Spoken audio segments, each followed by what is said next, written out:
So we just assume that factory size is fixed. And he can only increase his or her production only if she employ more workers. That's it. So the production function, which shows the relationship between inputs and output, is given here. So that is not our calculation, that is your case studies. So this is the production function, which shows the relationship between inputs and output. So worker are the inputs, right? Similarly, sugar, flour, right? So these are the number of workers, and this is the output. So it shows the relationship with the output. Did you notice something strange here? Anyone?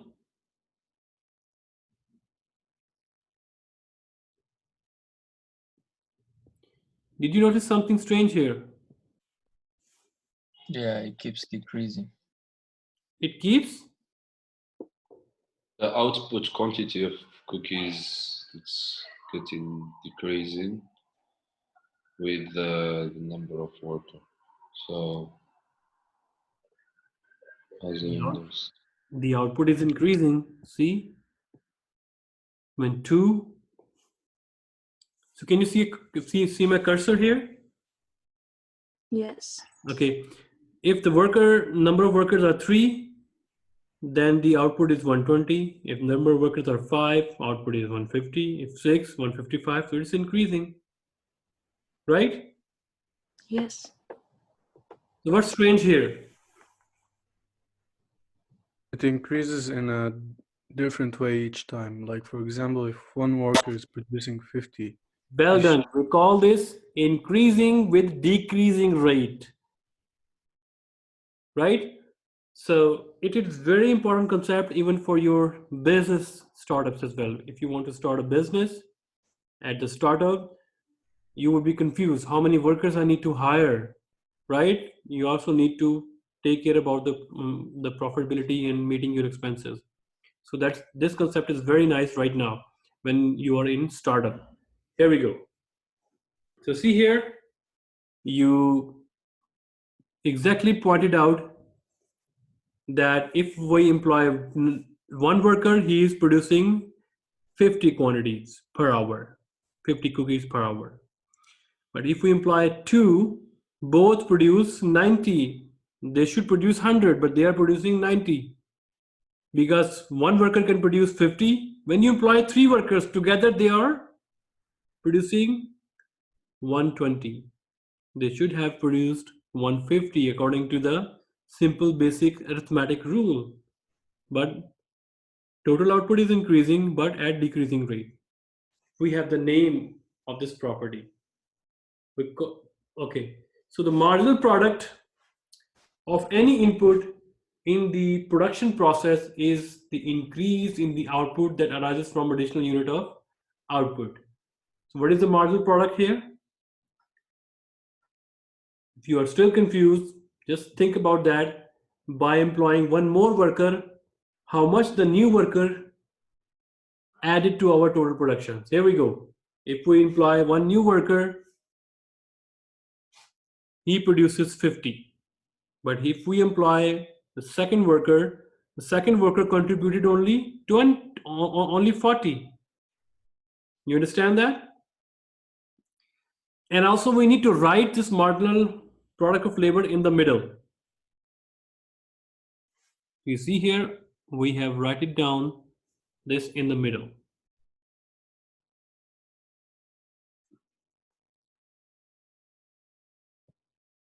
See, this 30 is,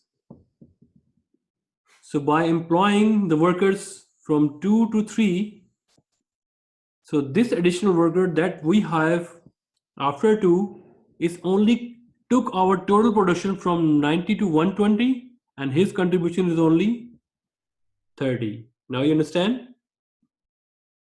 The marginal product.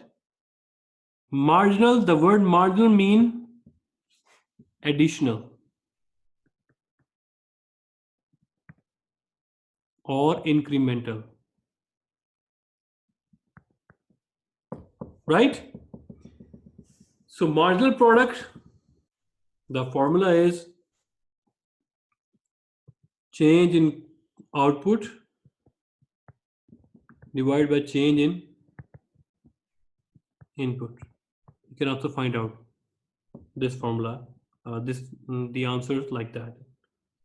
So you noticed something very strange about this, that it is increasing, the total output is increasing, but marginal product of labor decreasing. So this is very unique concept and very new concept. So here we go.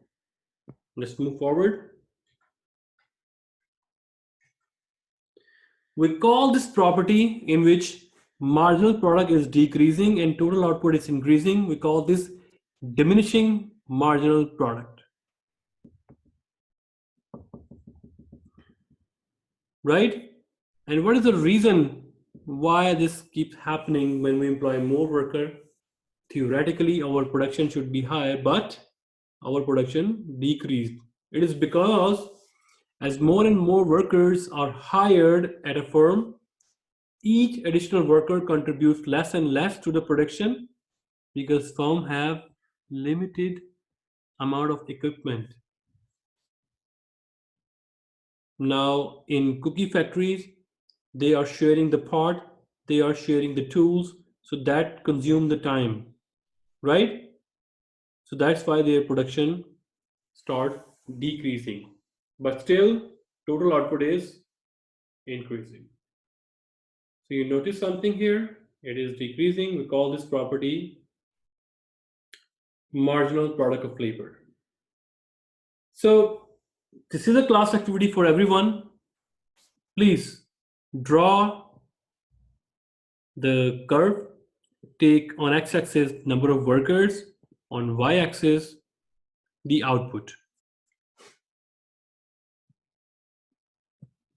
This you take on x-axis and this you take on y-axis. So I'm just going to give you 5 minutes to draw this activity. Write down your name over there as well. Okay? Everyone, please, I'm going to give you 5 minutes to do that.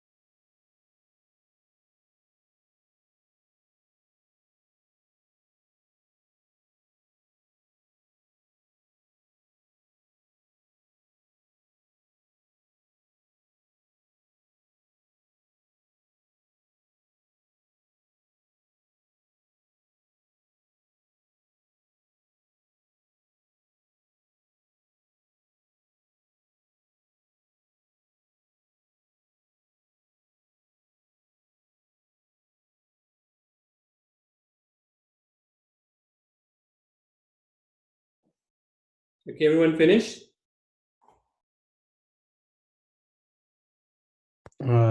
Still need a little bit more time. Okay. But be quick. I don't need your artistic ability, okay? Just draw it.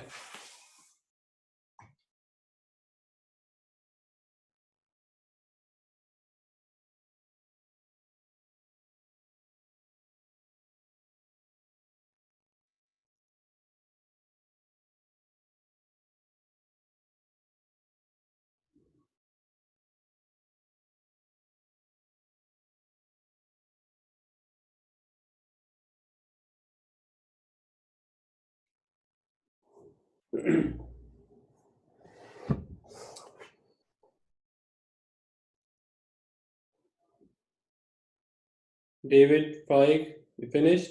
Isaac, Paulo, Dijodi, Yeah, Mary. almost.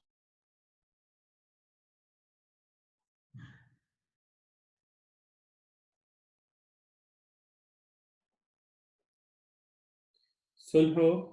Should we send it on the group chat? I'm doing. Yes, please send it to the group chat.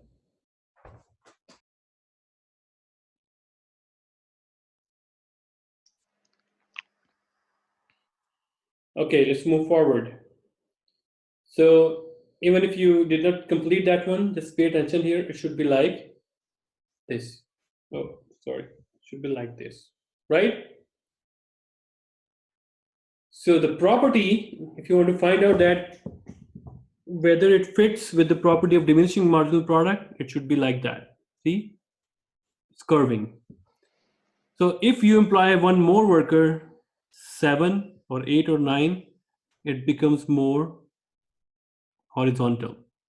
So whether you employ 7, 8, 9, 10, 11, 12 workers, your productivity will be between 150 to 160. So this is amazing. If you have a startup business and you want to, and let me just clear this mess.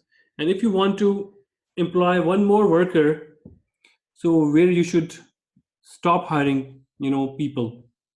So remember this one. You see that diminishing marginal product property over there, and you can decide that if we hire one more worker, he is contributing only 10 units, for example. And the 10 units in the market price is, for example, also 10. So this worker is giving me 100 revenue. If I am giving him more than this 100 revenue, then I would not considering hiring 6 per person. I would stick to having a firm of my 5 employees. If employing 6 workers is giving you $100 profit and you are paying him $50, then it is a profitable investment to hire this worker.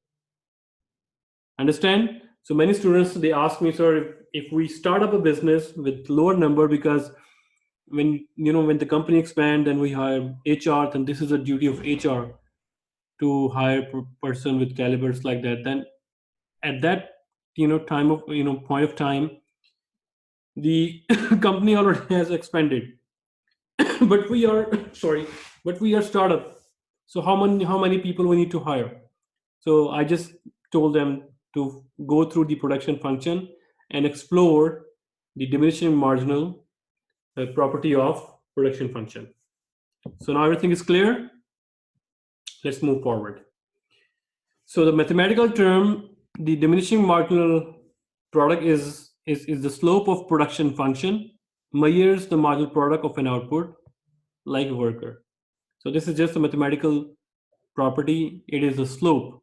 So this formula is change in output divided by, not percentage change, change in input. This is the formula for slope of curve. Simple as that. So when marginal product declines, the production function becomes flatter, right? So if you see in our previous example here, so when the marginal products start declining, the production function becomes flatter, right? So if we extrapolate that, it becomes more flatter.